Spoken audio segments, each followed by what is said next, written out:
Okay, Mishu. Allah Hafiz. Laughing. Okay, Allah Hafiz. Allah Hafiz. Okay, Allah Hafiz. Allah Hafiz. रोशनी भी हो गई। 6 बजे बच्चे स्कूल चले जाते हैं। कुरान पाक मैंने पढ़ लिया है, बस अभी मेरी तस्बीहात रहती हैं।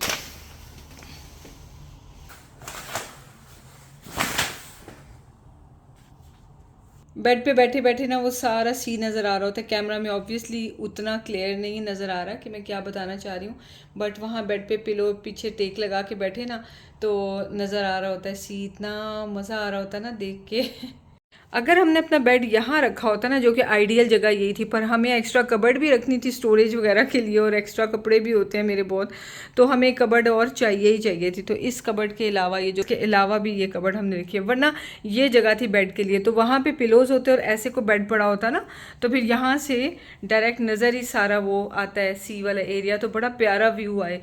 बट हमारा अपना सेटअप है, हमें यहाँ पे इसलिए रखना था कि कबर्ड चाहिए थे एक्स्ट्रा। सुबह सुबह इतनी गाड़ियां पार्क हुई हुई है ना यहाँ पे, ये फ्री पार्किंग होती है। बाकी बिल्डिंग के अंदर जो है ना हमारी अपनी गाड़ियों की पार्किंग होती है। अल्लाहुम्मा सल्ली व सल्लिम व बारिक अला सय्यिदिना मोहम्मद व अला आलिहि व सहबिही अजमाइन। अस्सलाम वालेकुम, क्या हाल है आप सबका। और पार्किंग देखिए अभी कितनी भरी हुई है।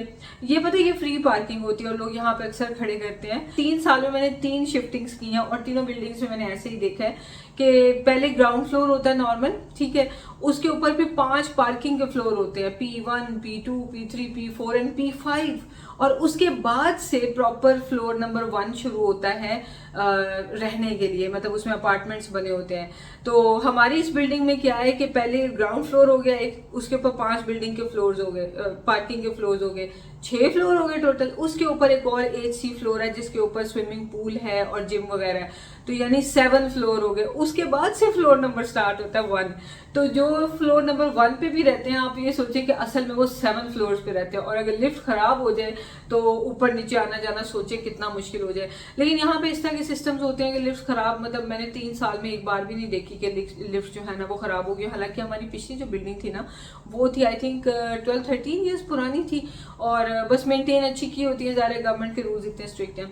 लेकिन हाँ, जब ये बारिशें बहुत तेज़ हुई थी ना तब बहुत सारी बिल्डिंग्स में लाइट भी चली गई थी, बिजली भी चली गई थी, और उसमें नई पुरानी का आई थिंक वो रोल नहीं था, डिपेंड कर रहा था कि किस जगह पे पानी से कितना डैमेज हुआ है। मैं अब अपने लिए कपड़े चूज करने लगी कि आज क्या पहनने हैं। मैं क्या करती हूँ कि मैंने रोज चेंज तो करने होते हैं ना, तो मैंने फिर ना ये 5 या 6 सेट बना के रखे होते हैं कि मैंने कौन से पहनने हैं। तो आज से मेरा प्लान बन रहा है कि ये सिंपल सा पर्पल जो है ना, इसके साथ ये वाला मैंने अपना हिजाब भी रखा हुआ है, दुपट्टा, और ये मैं पहन लूंगी। मैं तो रेडी हो गई हूँ, और पहले मैं सोची थी मैं इसके नीचे ना ब्लू, मेरा नीचे से पहनने का दिल चाह रहा था ट्राउजर, और इसके साथ अपना हिजाब फिर मैंने सोचा चेंज कर लूँ। फिर मैंने कहा चलो घर में ही पहनने हैं।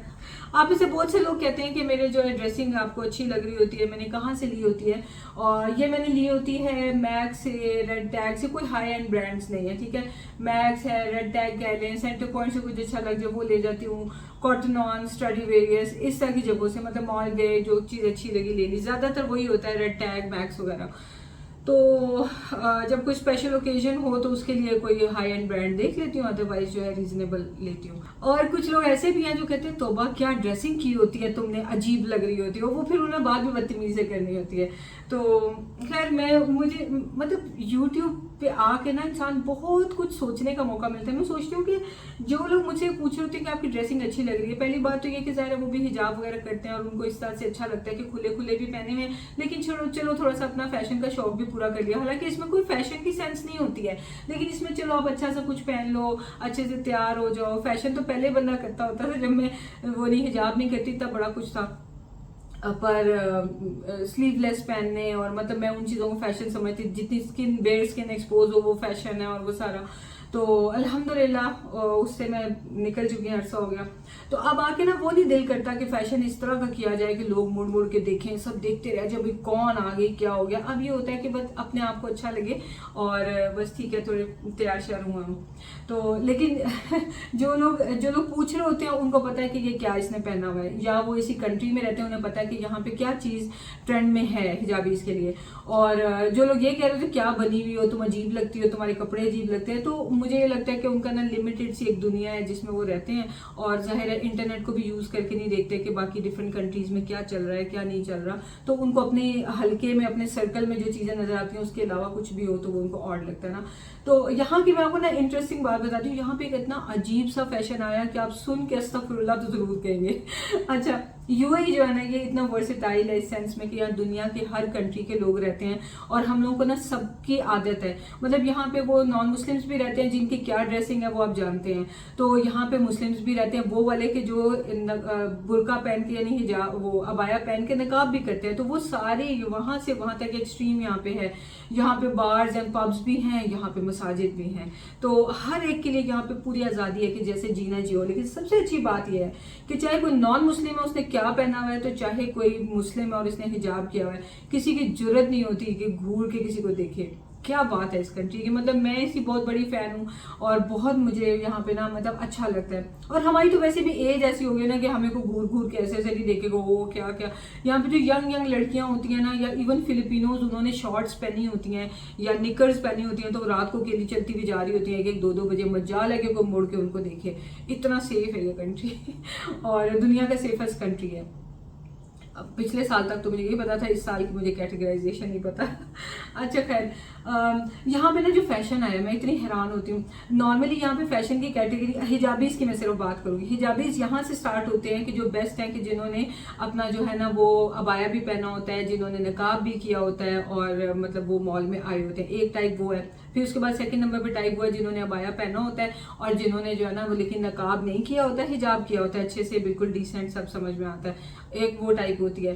फिर तीसरी टाइप वो हमारी जैसी होती है कि जिन्होंने जो है ना वो अबाया नहीं पहनना, लेकिन यह कि अपने आप को रीजनेबली हद तक ड्रेसअप करें और साथ में थोड़ा थोड़ा फैशन भी हो जाए और थोड़ा हिजाब जो है वो प्रॉपर कवरेज भी हो जाए। लाइक इस तरह की, पहले मैं जो इस तरह के कपड़ों के नीचे भी टाइट्स पहना करती थी। अब इस ईयर से अल्हम्दुलिल्लाह जब से मुफ्ती महक के लेक्चर से होके आई ना, तो मैंने जो है ना इस तरह की ऊंची शर्ट्स के साथ जो है ना खुले ट्राउजर्स पहनने शुरू कर दिए। वो जो बहुत लंबी होती हैं उसके नीचे इतने खुले पजामे अच्छे नहीं लगते, तो उनके नीचे मैं टाइट्स पहनती थी, लाइक जो इतनी इतनी है ना, इतनी वरना नहीं फिर मैं खुले पहनती हूँ।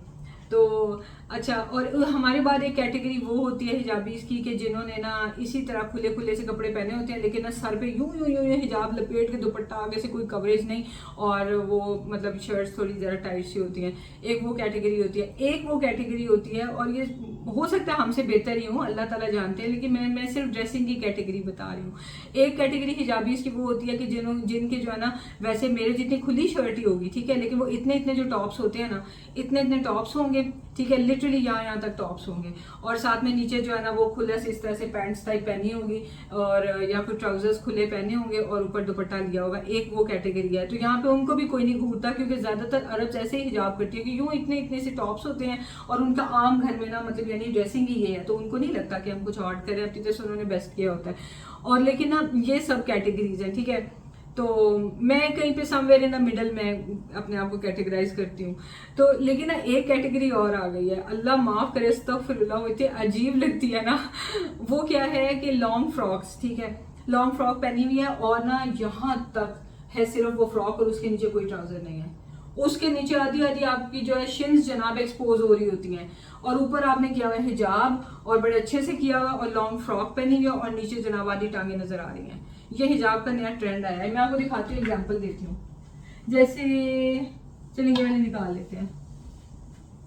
ये तो खैर बहुत लंबी है ना, ठीक है, ये मेरे नीचे तक घुटनों तक है, नहीं मतलब क्या एंकल्स तक है, बट स्टिल ऑब्वियसली इंसान ट्राउजर पहनता है कि बैठे या टांग पे टांग रखे तो ट्राउजर पहनना होता है।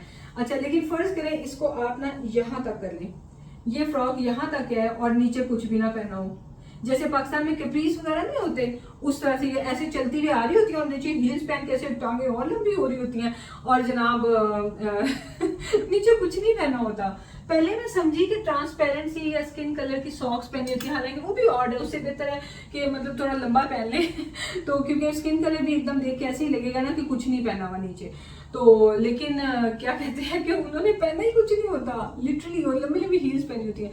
तो बस तो फिर इतना गंदा फैशन है। जैसे मैंने आपको स्टार्ट में बताया कि यहाँ पे किसी की जरूरत नहीं होती किसी को घूरने की या कुछ कुछ, तो हम लेडीज तो खैर एक दूसरे को देख ही सकती हैं, लेकिन ये एक ऐसी चीज़ है कि आई एम श्योर कि कोई अच्छे भले भी जेंट्स होते होंगे ना, तो वो इसलिए नहीं देखते होंगे कि वो लड़की आ रही है या औरत आ रही है, क्योंकि यहाँ पे तो हर तरह के स्टाइल के, यहाँ पे तो नॉन मुस्लिम भी होते हैं जिन्होंने कैसी ड्रेसिंग की होती है आपको पता है, पर लोग यहाँ पे ना वो तरसे हुए नहीं है कि हाय फीमेल देख ली है, ऐसे नहीं है, लोगों में तमीज़ है। तो वो ना, लेकिन इस तरह के स्टाइल को हर कोई, मैंने ना देखा है, जैसे सामने से कोई लेडी आ रही है ना, और ये लड़कियों में नहीं है, लड़कियां जैसे चाहे वो अपनी ड्रेसिंग करती है, लेडीज में मैरिड, ठीक है, हमारी तरह की सामने से आ रही है ना, तो जैसे मैं तो देख रही हूँ, तो मैं इधर उधर ऑब्जर्व करती हूँ, तो डिफरेंट जेंट्स वगैरह कोई आ रहे हैं ना, तो वो भी देख रहे होते हैं और बड़े हैरान होकर देख रहे होते हैं कि यार ये क्या पहना हुआ है। ये फैशन अभी अभी शुरू हुआ है और अल्लाह करे कि हाइप ना पकड़े, इतना कोई ये थर्ड क्लास फैशन है ना कि मैं आपको क्या बताऊँ। आज बात लंबी हो गई सुबह सुबह, और उसके बाद फिर ना मैं अभी से खाना बना लूंगी, आज मेरा ये दिल कर रहा है। चलिए मिलते हैं थोड़ी देर में। आज तो लौकी डे होने वाला है। मेरे पास जो लौकी है काफ़ी बड़े साइज़ की है, तो आधी से मैं सालन बना लूँगी और आधी यूज़ करके ना मैं इसी के कबाब बना लूँगी। कबाब तो बहुत ही मज़े के बनते हैं। तो पहले हम कबाब की तैयारी करेंगे। एक साइड के मैंने छोटे छोटे पीसेस कर दिए सालन बनाने के लिए, और कबाब बनाने के लिए ना आपने प्रेशर देना है लौकी को, लेकिन उसके पीसेस आपने बहुत मोटे मोटे चंक्स रखने हैं। सो ये मैंने मोटे मोटे से चंक्स बना लिए हैं। और दाल मैंने ना रात में भिगो के रखती थी दोनों कामों के लिए। अच्छा, तो दाल मैंने ड्रेन करके डाली है, साथ में मैं अच्छी तरह से ड्रेन करनी है, साथ में लौकी डाली है और साथ में पानी डाल दिया। आधा कप दाल थी भीगी हुई और 1 कप पानी है। और उसमें मैंने डाला है जिंजर गार्लिक पेस्ट और सारे मसाले, जैसे कि सारे कंप्लीट बता देती हूँ, नमक, मिर्च, हल्दी, गरम मसाला, ज़ीरा पाउडर, धनिया पाउडर, और साथ में मैंने खड़े मसाले डाले थे जैसे कि इलायची, लौंग और तेज़पात। तो बस इसको मैंने ना प्रेशर दे लेना है। प्रेशर 4 सीटी दी थी मैंने इसको हल्के फ्लेम पे, जिसमें अच्छी तरह से ना लौकी गल जाए। लौकी का अपना भी पानी होता है तो वो भी छोड़ती है पानी, लेकिन जब ये जितनी देर में प्रेशर में ये गलेगी ना दाल और लौकी दोनों, तो उतनी देर में पानी ड्राई हो जाएगा। बट जस्ट इन केस अगर ड्राई नहीं हुआ है तो फिर आपने इसको इस तरह से मेरी तरह पका के ड्राई कर लेना है।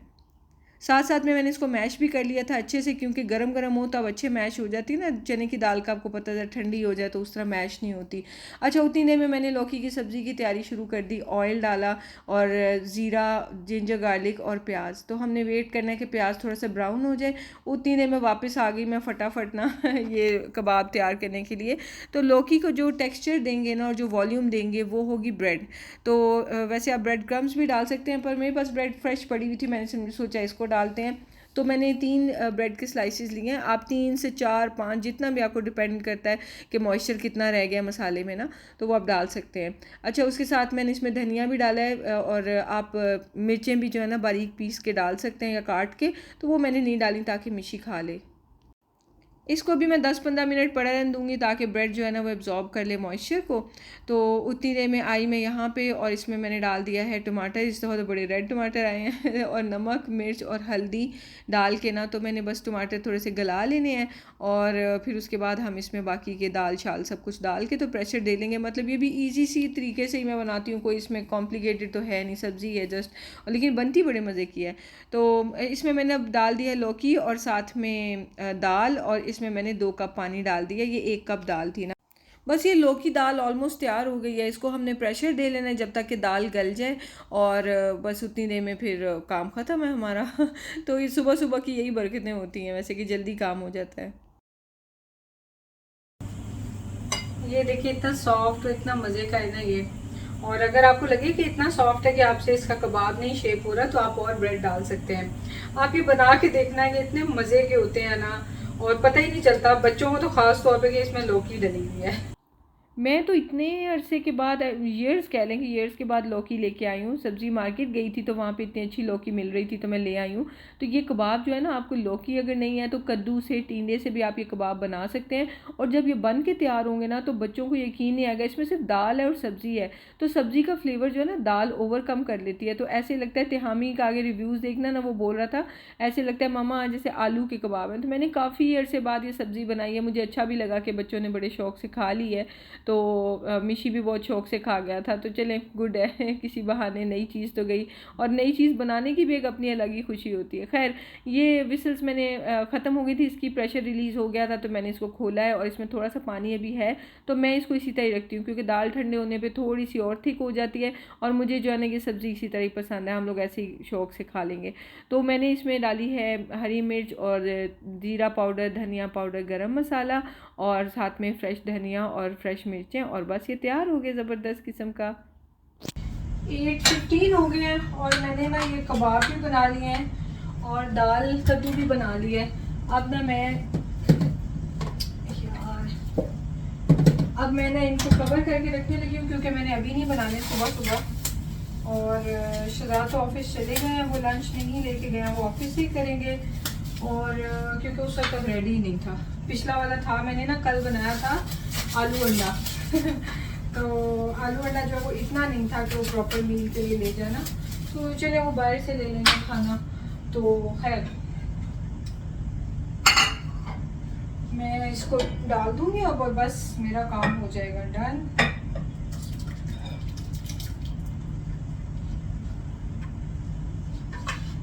मैं ना दाल को ऐसे, दाल कद्दू जब बनाऊँ ना तो उसे ऐसे पतला पतला ही रखती हूँ।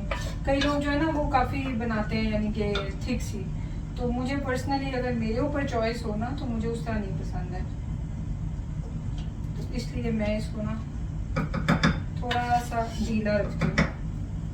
बहुत बहुत माशाल्लाह मज़े की बन गई है। इतने अरसे बाद मैंने सुबह काम शुरू किया है ना, वरना मैं दूसरे वाले घर में, पिछले घर में सुबह सुबह किया करती थी। अब ये चीज़ें ठंडी हो जाए ना तो इनको मैं तब फ्रिज में रख दूँगी और मेरा आज का काम ख़त्म हो गया है।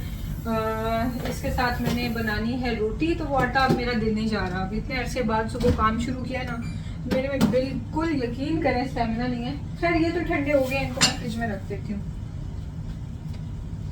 मेरे में बिल्कुल भी अभी यकीन करें स्टेमिना नहीं है कि मैं खड़ी होकर आटा गूंदूँ या मैं ये प्रेशर कुकर वॉश करूँ या इवन ये जो खीरे वॉश किए इनको मैं ड्राई कर लूँ और वापस रखूँ फ्रिज में। नो, कुछ भी नहीं मैं जाकर थोड़ी देर बैठने लगी हूँ, टीवी शीवी देखूँगी और बस उसके बाद फिर देखते हैं कैसा दिन गुजरता है। अल्हम्दुलिल्लाह मैं सुबह सुबह फ्री हो गई। वैसे सुबह में ना ये कहाँ चला गया मॉर्निंग में जो बरकत है ना, वैसे वाकई मॉर्निंग के टाइम में और किसी चीज़ में पूरे दिन में नहीं होती। पहले तो मैं आके ऐसे ही बैठ गई थी, फिर मैंने कहा चलो अब मैं नाश्ता कर ही लेती हूँ। तो थोड़ा सा आटा पड़ा हुआ था, तो मैंने कहा चलो भाई अपने लिए बनाते हैं पराठा और साथ में ऑमलेट। तो वो बना के मैंने खाया मज़े से और फिर थोड़ी बहुत एडिटिंग वगैरह की। उसके बाद फिर बच्चों ने आ जाना था, बच्चे तकरीबन 3:30 तक आ जाते हैं। दोनों बच्चे तो आके लग गए अपनी अपनी स्क्रीन पे, है ना। या I am going to bring food for you. खाना देने लगी हूँ बच्चों को। आटा मैंने गूंद तो दिया था, मेरा प्लान था रोटी घर पे बनाऊं, लेकिन अब बिल्कुल मैंने कहा अब ज़रा लेट हो गए हैं, बच्चों के आने के बाद आई हूँ किचन में, तो इसलिए ना अब खूब्स मंगवा लेते हैं, ये रोटी बाद में बना के खा लेंगे। तो ये कबाब जो है ना थोड़ा सा ऑयल डाल के मैं इसको सेक रही हूँ। और वैसे तो आप अंडा लगा के भी बना सकते हैं शामी की तरह, लेकिन उसमें ना ऐसे अच्छे से क्रिस्पी से नहीं बनते, इसमें दोनों साइड से क्रिस्पी बहुत मज़े के लगते हैं। तो इस तरह ट्राई करके देखना, तवे पर सेंक लें और इसके अंदर सब कुछ पका हुआ, कुछ भी कच्चा तो है ही नहीं। तो दाल है, कद्दू है, मतलब लौकी है, सब पका हुआ है, तो वो सेंक ले और मज़े से आप इसको एंजॉय करें। इसके सैंडविच भी बहुत मज़े के लगते हैं। तो चलिए अब आपको ना मैं बच्चों के रिव्यूज़ दिखाती हूँ। कबाब बहुत अच्छे हैं, अमेजिंग। कबाब भी पम्पकिन के बने हुए हैं। रियली? हाँ